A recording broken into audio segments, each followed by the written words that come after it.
might well have something of a chance, maybe a bit more. We'll see whether Pierre Roland joins the pump hands here.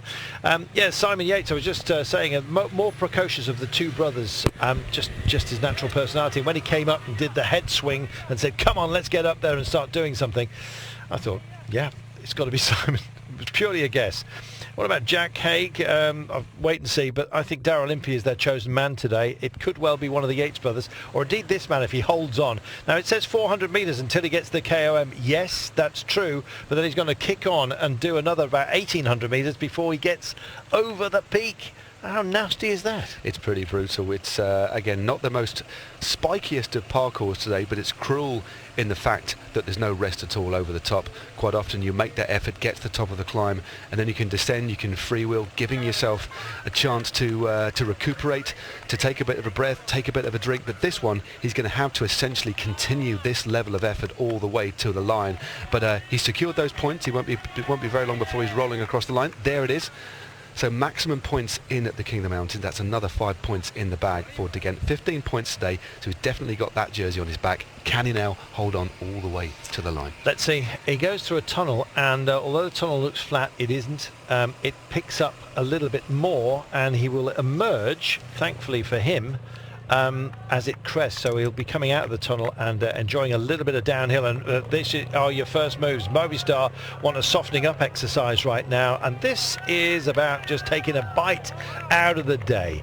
Big push on, and interesting to see. It's UAE Team Emirates that have decided to go and join the fun. I'm not expecting that to be Atapuma, but then again, you never know. And we've lost pictures because they're heading for that tunnel. So the bikes that would have brought you the pictures have now disappeared, and indeed it's going to be it's a tum-ti-tum moment for some of you out here as we head over Teletubby land. As you can see, that would be a good finish, wouldn't it, up to that Casa, but nonetheless, minute and 24. So this is the point where we just imagine what's happening in the tunnel. Indeed, it did look like there's been a little bit of attacking. A little group has broken away from the front of the group here. Yeah, that's Dan Martin. Oh, Hugh Carthy is there as well. So Hugh Carthy, Dan Martin, and it looks like Adam Yates, and also Puno as well. This is fascinating stuff. This is great. And there is Valverde as well, just tagging along for the ride. I think Latour may well be bridging over as well. He's got the King of the Mountains jersey, which he's about to hand over to De Gendt. But interesting to see Dan Martin there, elbows out and looking in a happy place. That is Matthias Frank, who's not going to be any further part of today, and they're struggling for pictures here because of the tunnel. They could have wired it up, but it was all a bit late.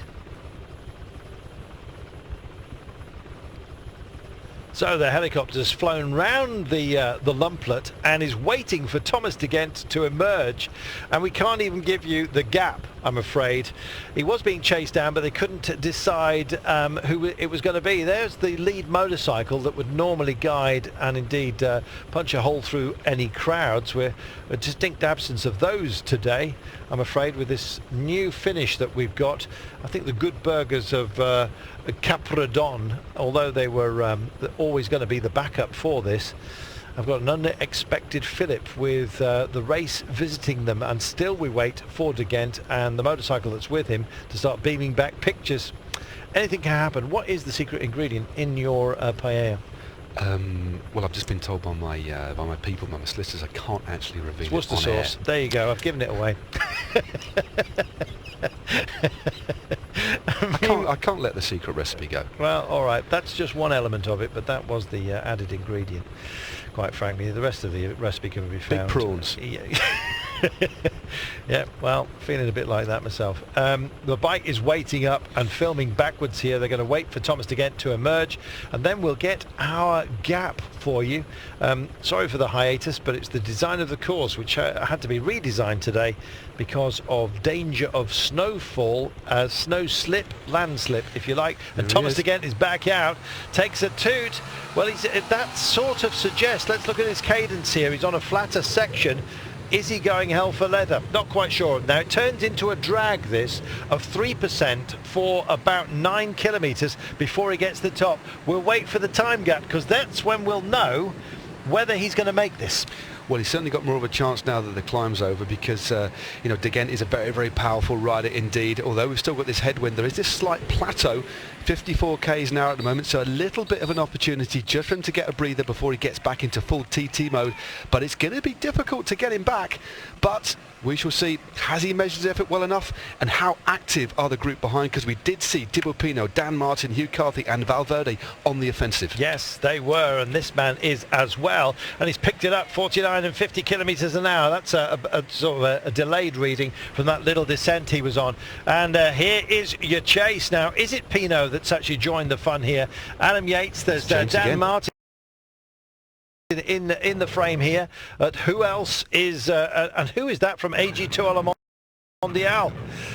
Goodness me, I think it may well be Pierre Latour. Is that the white caps of his mountains jersey? Has he still got his cold weather gear on? So many ifs, but no buts at the moment. And everyone could be 53 seconds. I think it's it is a Latour. Dangerous moment for just about everybody. It's also Quintana. Wow, there you go. Well, that's this group. Just seeing if there's anyone just squirreled off ahead of them that we've missed. It is this Diamond Quartet. So it's the second group with Nairo Quintana, something of a surprise. Pinot, they've been talking him down. Simon Yates here, and it still can't see whether it's Matty Frank or Pierre Latour. I believe it's Pierre Latour. Look like the style of Pierre Latour, but look what's happening behind. Great shots from inside the tunnel here. Riders at 6s and 7. Lots of attacks coming here.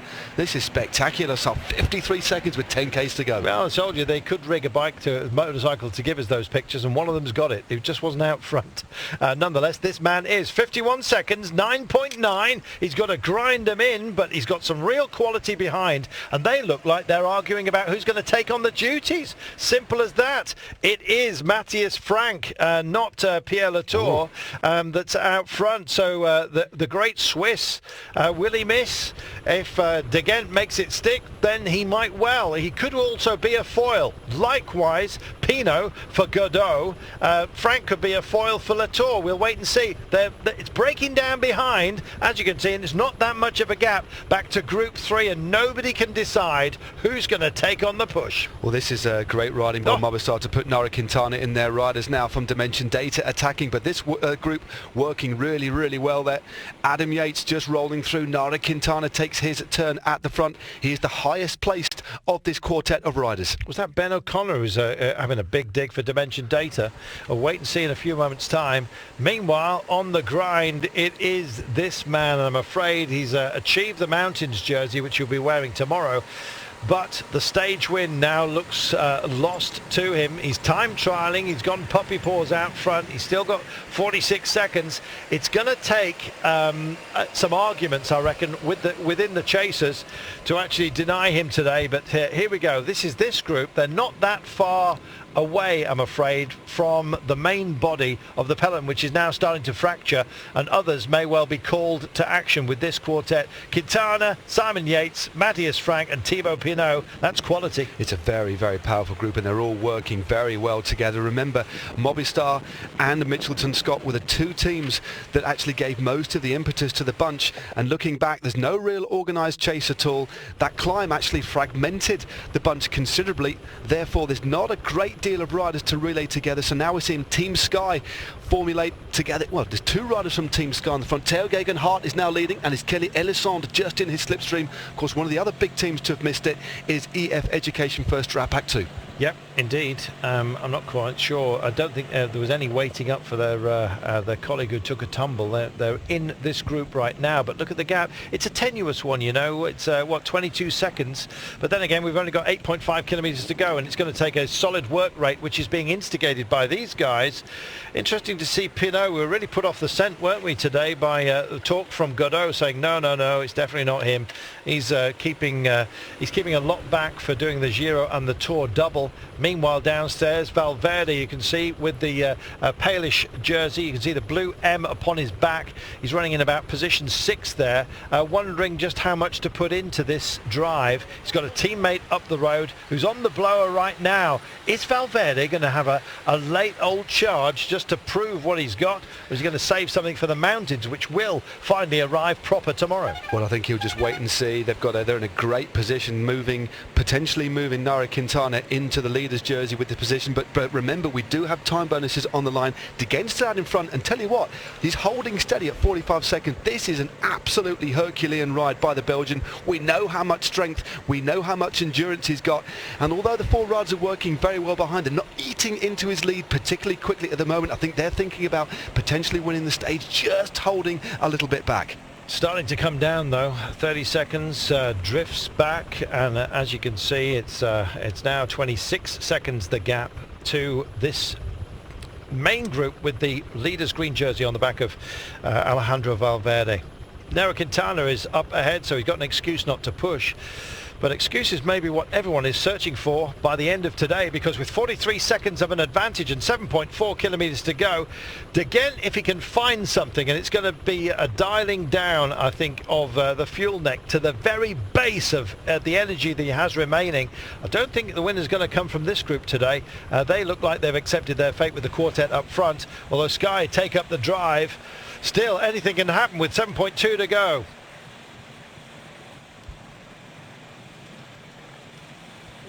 Thomas De Gent has got 5 kilometers before the road flattens out.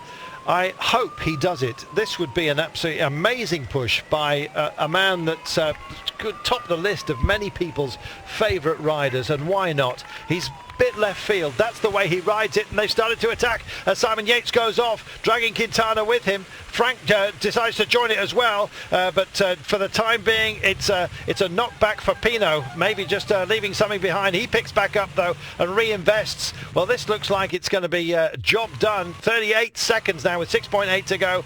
Simon Yates eases off. That attack didn't quite work. They all stayed with him. Quintana staying very, very sprightly and just rolling through. Marius Frank, the big Swiss, also deciding to have just a few words sort of looked over, almost non-expressed, but the view was certainly there. When will they start attacking each other again? Any moment now. The 6.5 kilometres only remaining. Simon Yates has done it. Surely Pinot, he thought about it and then got balked there. Quintana on the drift opens up the space centre of road and says, if you want to have a go, but I'm just going to get on your wheel. And Pinot plonks back down to his saddle as if to say, I've been found out. Didn't get that momentary, just split second of advantage that he was clearly hunting for. 35 seconds now, the gap for De Gent. Well, that attack by Simon Yates has basically split that group a little bit. They're now just eyeing each other. That acceleration took 10 seconds off the lead of Thomas De Gent, but at the same time, it's opened the door for De Gent. There's another opportunity because that group of 4 riders now are not working smoothly together, and Kenny Elisson now takes to the front, the little French rider for Team Sky. No other teams working on the front of this big group. The only couple of riders to have worked is Elisson and Theo Geoghegan-Hart. 102 back to from Thomas De Gent to the bunch now, and in the middle, that 4 riders at 35 seconds. De Gent pressing on. These riders are still rolling through, but again, that attack, I think it just caused a little bit of consternation. They're now going to be watching each other and trying to launch each other up the road. Well, it's bounced very modestly from 34 seconds back out to 37 now. This is a flat, little flatter section. He's got one more little kick. He'll go over a rise, and then he's got about 1,800 metres to get to the line.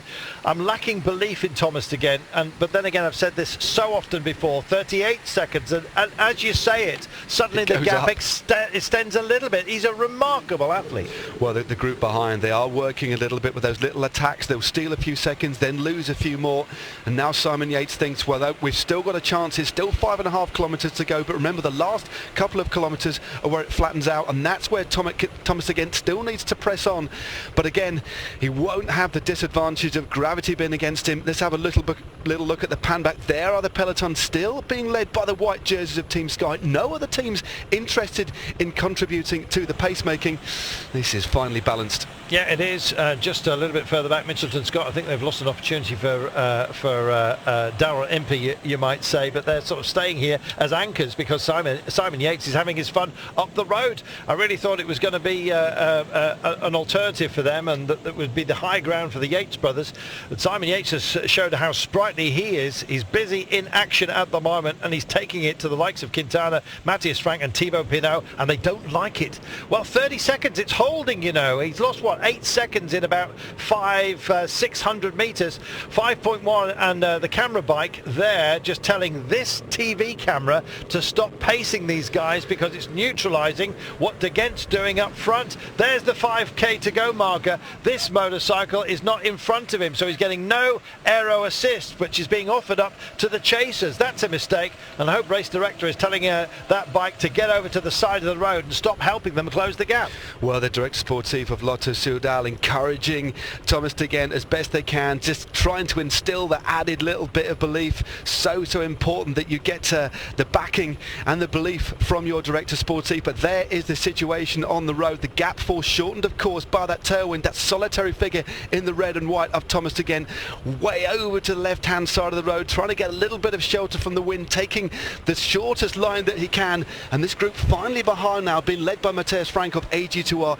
back working together, and they've stolen another 4 seconds, 26 seconds now for Thomas de Gendt. 4.5 kilometres, so 3 until, well, just a little bit less than that, about 2.8 kilometres before he actually gets a little bit of flat road. And in fact, it may well come to him. It's going to feel like a little downhill run to the line, but nothing little about this man, certainly not his attitude. He is a giant of self-belief. He has his ability to take pain is something quite remarkable. He says he separates himself from himself, if you like, so it becomes otherworldly, and so, likewise his performances on occasion. And 25 seconds he's got right now, and this is his response. This is what we see from Thomas de Gendt.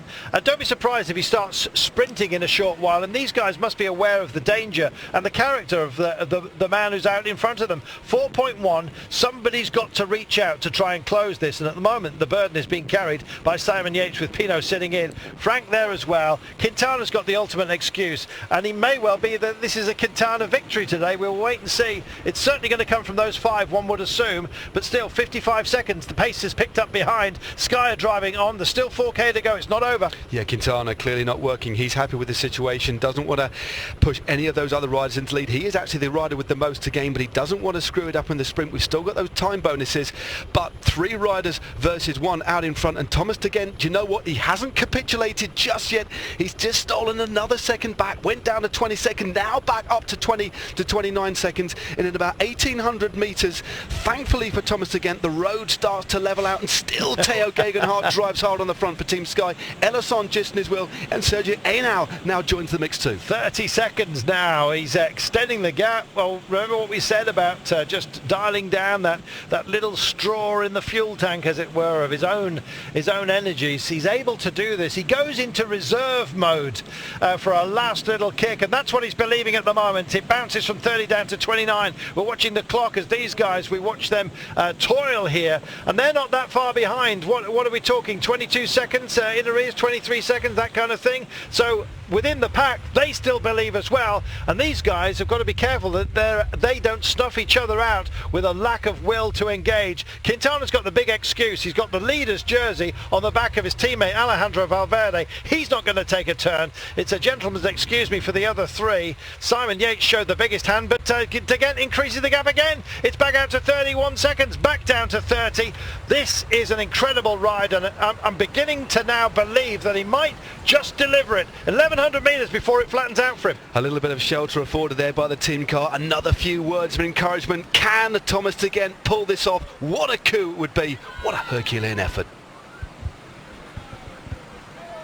Half a minute with 3 kilometres to go. Now on a flat run, you'd probably bet for him if it was earlier in the race and this was an intermediate sprint. It's not. It's the end of what's been a very, very tough 153 kilometres with a headwind that's dogged the entire field. It's knocked back the pace. We're probably an hour later than we thought we would be at this point on a much shorter day. They took out the big climbs, but a big man who could go up some huge inclines, whether it be Ventoux or the Stelvio, then you know all about Thomas de Gendt from the past and in the Grand Tours. And this is a Grand Tour performance. The gap's not coming down. It's 29 seconds, 2.6 kilometres, about 700 metres away from it flattening out. And then can he hold on, or will his heart be broken? And indeed that of every single neutral that's watched today. We've asked the question almost quizzically earlier on, do you think it's possible? That turned into he's got a chance, to he's in control. Will he make it? You pick whatever sentence you want to apply to him, because nothing applies to Thomas de Gendt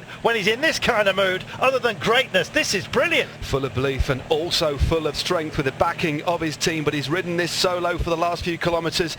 You would not have bet against him. I think bet for him with about 30 kilometres to go. Looked like it was advantage peloton, but with those time bonuses he's also potentially put himself into a position that he could lead this race, still holding steady at 28 seconds. Even the combined might of Yates, Pinot and Matthias Frank with the passenger Nairo Quintana is not doing enough to bring back the Belgian. 2.1 kilometres to go now. I think he's going to do this. Do you? I'm still not sure, but for 2.1 I'm beginning to believe. Here we are, and like a newly formed convert, we'll be singing, I tell you, hands in the air, the whole lot. Somebody's got to go for this, and 28 seconds, I don't think they've got anything left. It's been a wearing day, this, and in fact we've had a couple of them. 1900 metres only for Thomas de Gendt with a 28-second gap. I think you're right. I think he may well just bring this one home, and what an amazing day this will be. Langen hits the front for UAE Emirates, but this is going to be about minor places, giving Sky some respite.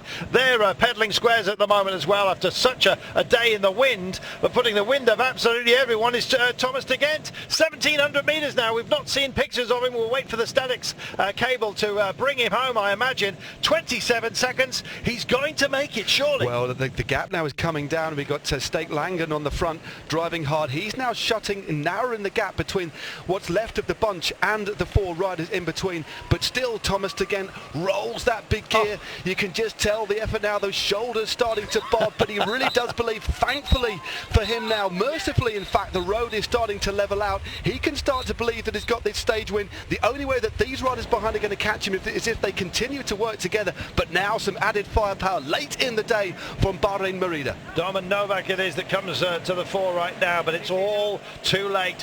1300 metres only. It'll be the Flamme Rouge for Thomas de Gendt before you know it. 24 seconds the gap to the chasers. 25 seconds bouncing the other way. Oh, it's tenuous, isn't it? And it keeps going one way and the other because de Gendt is matching their pace, and he's matched the pace of the entire pack today. He's had an advantage. He's held it. It came down to approaching a minute and a half by the feed zone. Sailed through, did a great job of holding out there. He rode the riders around him in the breakaway to perfection. He made them believe that this was potentially a holiday for them and they could get some great results for the locals, but it's all about the Belgian at the moment. And with the Flamme Rouge beckoning and 27 seconds gap, they're going to start cat and mousing behind him for the other places and the other bonuses. And the applause here and the roar for Thomas de Gendt, a familiar face in a scenario such as this, but is it 27 seconds? That's what we're asking ourselves at the moment. 26 it says, so they're amending it. That's the Flamme Rouge for the chasers at the moment. Just over 800 metres, and it's counting down metre by metre, and de Gendt, if anything, has started to accelerate here. This is amazing. 24 seconds and Quintana picks it up. He's gone. How much has he kept in the bank at this moment? Yates tries to follow on to him right now, and he drifts as well. He's looking for bonus seconds, and that he's doing exactly to Simon Yates what was done unto him. It wasn't quite enough. The lightweight Quintana attacking over the top of the climb into a headwind, easily neutralised by Simon Yates, but straight away the pace has gone from this group. They have shut down a little bit, but 19 seconds with just over 500 metres to go. Yates goes back to the front. This is going to be advantage peloton. You can just see Frank looking behind because the peloton, but this is Thomas de Gendt. What a ride. Thomas de Gendt in his pomp yet again. He skips up a Stelvio. He dances up Ventoux to Chalet Renard, and right now this is another famous victory to add to his tally. He's taken on the day. He's taken on absolutely everyone. Some tumbles due to fatigue out there, I'm afraid, but nothing can take it away from this man. De Gendt went and delivered.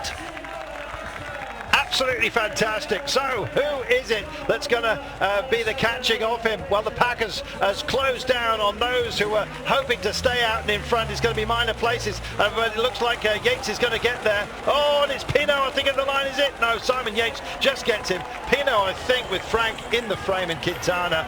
My goodness, 23 seconds gap. This is all grist to the mill as far as Thomas de Gendt is concerned. Gaps, time, bonuses, effort, brilliance, roll it all together, and you have got a new leader of this race. He's from Belgium. His name is Thomas de Gendt. Well, that was a mighty effort by Thomas de Gendt. It ebbed and flowed, didn't it? I really didn't believe, given the situation behind, given the control by Movistar and Mitchelton Scott, I thought that it was they would bring him back, but you cannot ever underestimate how